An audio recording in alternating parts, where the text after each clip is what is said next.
कल्याण महाविद्यालय सेक्टर 7 में IQSC और कला समागम के संयुक्त तत्वाधान में आज स्वर्गीय इंद्र बहादुर खरे जी की 100वीं पुण्यतिथि मनाई जा रही है। इस मौके पर मुख्य अतिथि श्री रवि श्रीवास्तव जी, वरिष्ठ मुख्य अतिथि आर खरे जी और यहाँ की अध्यक्षता कर रहे हैं इसी कॉलेज के प्राचार्य RP अग्रवाल जी। इस कार्यक्रम को संचालित कर रही हैं डॉक्टर मणि मेखला शुक्ला। इस कार्यक्रम के नेतृत्व के लिए मौजूद हैं doctor Ajay Singh, doctor Gajendra Thakur, doctor Shabana Mazhar Khan इत्यादि। सामान्य तौर से ये कहावत है कि साहित्य समाज का दर्पण है। यदि विद्यार्थी साहित्य से जुड़ता है तो वो साहित्य से जुड़ते हुए दिखता है, लेकिन वास्तव में वो समाज से जुड़ता है। इसीलिए हम इस प्रकार के आयोजनों को विशेष महत्व देते हैं। साहित्यकारों को बुलाकर उनसे परिचर्चा करना और उनके साहित्य से अवगत कराना बच्चों को, ये सब हमारे करिकुलम में शामिल होता है।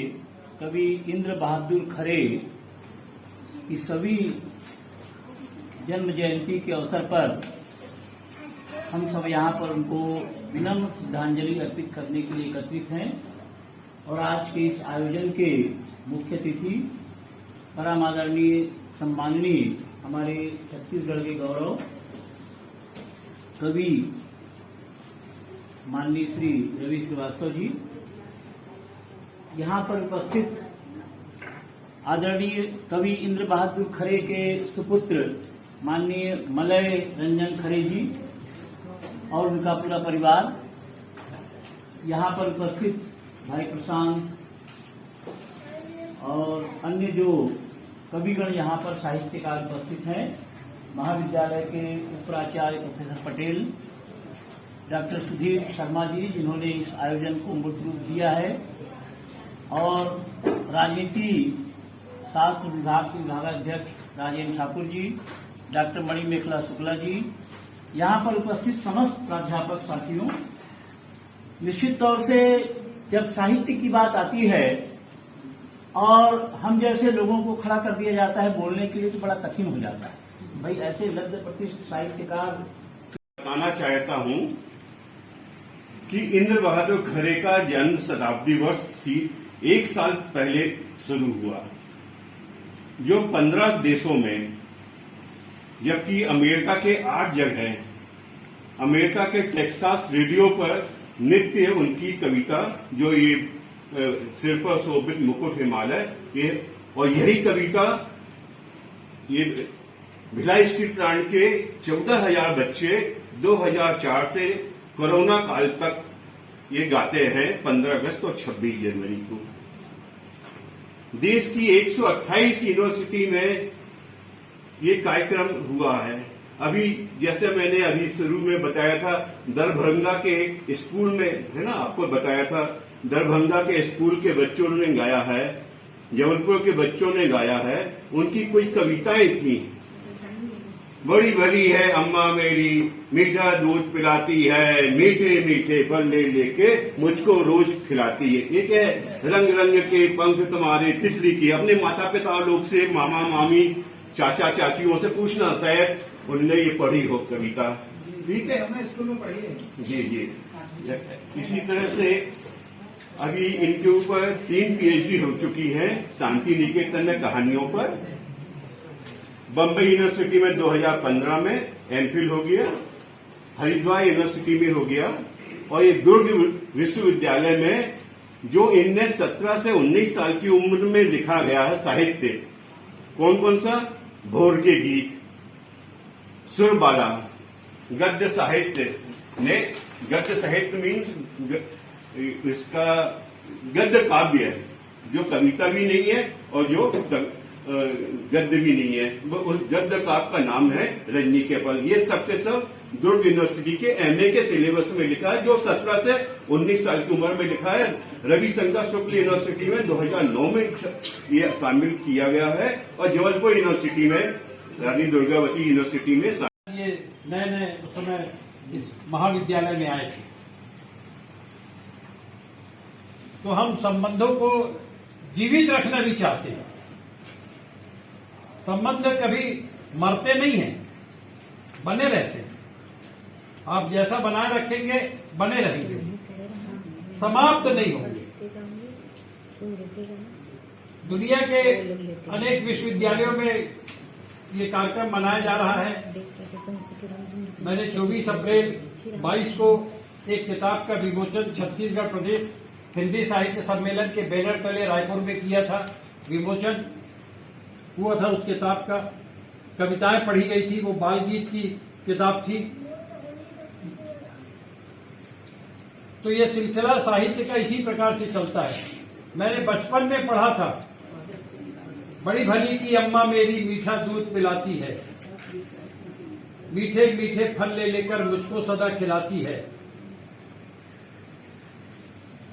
सवेरे सवेरे उठाकर मुझको बाग में तेज दौड़ाती है, लाल लाल सूरज से लाल लाल सूरज से तेज लाल लाल सूरज से अपने लाल को तेज बनाती है। सामान्य तौर से ये कहावत है कि साहित्य समाज का दर्पण है। यदि विद्यार्थी साहित्य से जुड़ता है तो वो साहित्य से जुड़ते हुए दिखता है, लेकिन वास्तव में वो समाज से जुड़ता है। इसीलिए हम इस प्रकार के आयोजनों को विशेष महत्व देते हैं। साहित्यकारों को बुलाकर उनसे परिचर्चा करना और उनके साहित्य से अवगत कराना बच्चों को, ये सब हमारे करिकुलम। आज यहाँ कल्याण कॉलेज में ये इवेंट हुआ, आपको कैसा लग रहा है और आप विद्यार्थियों को साहित्य के बारे में क्या बताना चाहेंगे? अब ये अगर जो कविताएं पढ़ी गई और वो पहली और अंतिम कविता होगी तो मुझे कुछ नहीं कहना है। अगर ये शुरुआत है तो बहुत अच्छी कविताएं पढ़ी गई आज। अगर विद्यार्थी अपनी समझ को विकसित करे और लगातार लिखते रहे तो ये साहित्य का बहुत भला होगा। पहले तो जो साहित्य में जुड़ते हैं, लिखना पढ़ना शुरू करते हैं, वो अपना भला करते हैं, एक अच्छा इंसान बनते हैं और देश को आज अच्छे इंसानों की जरूरत। जैसा कि आपने बताया कि आपके महाविद्यालय के छात्र छात्राओं ने इस कार्यक्रम में हिस्सा लिया, उन्होंने अपनी काव्य पाठ सुनाए। आप उन बच्चों से क्या कहना चाहेंगे जो स्वयं कविताएं लिखते हैं, कहानियां लिखते हैं? आप उन्हें प्रोत्साहित करने के लिए क्या कहेंगे? मैं ये कहूंगी कि उनकी रचनात्मकता का विकास हो और वो जीवन में जो अनुभव कर रहे हैं, महसूस कर रहे हैं और पूरे वातावरण में, देश में, राष्ट्रीय स्तर पे, अंतर्राष्ट्रीय स्तर पे जो चल रहा है उसको अपनी अभिव्यक्ति काव्य के रूप में दें और उनके काव्य शैली का विकास हो, उनकी कवित्व शैली का विकास हो, उनकी रचनात्मकता विकसित हो और इसी तरीके से वो काव्य रचना करते रहें। क्योंकि मेरा मानना है कि कविताओं के माध्यम से ही, कविताएं ही जो है वो सशक्त माध्यम है अभिव्यक्ति का और लोग उसको ज्यादा अच्छे से जैसा कि आपने बताया कि आपके महाविद्यालय के छात्र छात्राओं ने इस कार्यक्रम में हिस्सा लिया, उन्होंने अपनी काव्य पाठ सुनाए। आप उन बच्चों से क्या कहना चाहेंगे जो स्वयं कविताएं लिखते हैं, कहानियां लिखते हैं? आप उन्हें प्रोत्साहित करने के लिए क्या कहेंगे? मैं ये कहूंगी कि उनकी रचनात्मकता का विकास हो और वो जीवन में जो अनुभव कर रहे हैं, महसूस कर रहे हैं और पूरे वातावरण में, देश में, राष्ट्रीय स्तर पे, अंतर्राष्ट्रीय स्तर पे जो चल रहा है उसको अपनी अभिव्यक्ति काव्य के रूप में दें और उनके काव्य शैली का विकास हो, उनकी कवित्व शैली का विकास हो, उनकी रचनात्मकता विकसित हो और इसी तरीके से वो काव्य रचना करते रहें। क्योंकि मेरा मानना है कि कविताओं के माध्यम से ही, कविताएं ही जो है वो सशक्त माध्यम है अभिव्यक्ति का और लोग उसको ज्यादा अच्छे से कल कल्याण कॉलेज में इंद्र बहादुर खरे जी का जन्मदिन मनाया गया, 100वां जन्मदिन। इस विषय में आप क्या कहना चाहेंगे? इंद्र बहादुर खरे हमारे बचपन के प्रिय कवि हैं और जब हम स्कूल में पढ़ते थे तब से उनकी कविता पढ़ रहे हैं, सुन रहे हैं और उनकी कविताओं से हमने जाना कि सूरज क्या होता है, किस प्रकार का सवेरा होता है और सूर्योदय किस प्रकार मनुष्य के जीवन में विकास लेकर आता है। कल जब हम स्वामी जयंती पर उपस्थित थे, उनके परिवार के लोग, उनकी पहली, दूसरी, तीसरी और चौथी पीढ़ी आई हुई थी, तब हमें पुनर्पाठ करने का अवसर मिला कि वही इंद्र बहादुर हैं जिन्हें हमने बचपन में पढ़ा था। तो इंद्र बहादुर जी की कविताएं सदियों तक जीवित रहेंगी और न केवल कविताएं बल्कि उनके अन्य लेख और उनकी पुस्तकें आज भी पठनीय हैं और हमारे समाज को एक प्रेरणा देती है और नई दिशा देती है, ऐसा मैं समझ। कल इंद्र बहादुर खरे जी का जन्मदिन मनाने का विचार आपके दिमाग में कैसे आया? कैसे आप सबने सोचा कि आपको उनका जन्मदिन कॉलेज में मनाना चाहिए विद्यार्थियों के बीच? बहुत दिनों से हम लोग इंद्र बहादुर खरे जी के रचनाओं पर काम कर रहे थे पिछले 2-3 वर्षों से, लेकिन जब हमें पता लगा कि 16 दिसंबर को उनका 100वां जन्म दिवस है, जन्म शताब्दी वर्ष है और 1 साल जन्म शताब्दी वर्ष मनाया जाता है।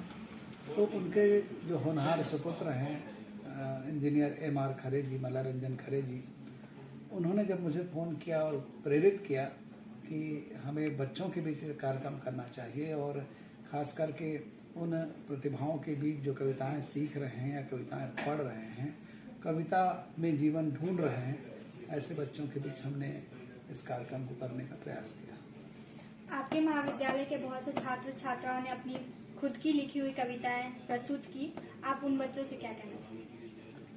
हमारे महाविद्यालय के इन बच्चों के बीच में असीमित प्रतिभा है, ऊर्जा है और आज के विषय को, आज की समस्या को, आज के नारी की समस्या को, आज की राजनीति को, आज के तमाम सलाहकारों को वो अच्छी तरह समझते हैं और उसे कविता के माध्यम से प्रकट करने का, संप्रेषित करने का बहुत सुंदर प्रयास कर रहे हैं।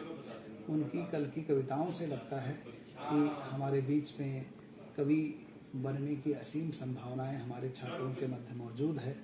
थोड़ा सा मार्गदर्शन, थोड़ी सी प्रतिभा, थोड़ा सा प्रोत्साहन, थोड़ी सी ऊर्जा अगर हम उन्हें दें तो वे एक समर्थ और सक्षम लेखक कवि बनकर हमारे महाविद्यालय का गौरव बढ़ा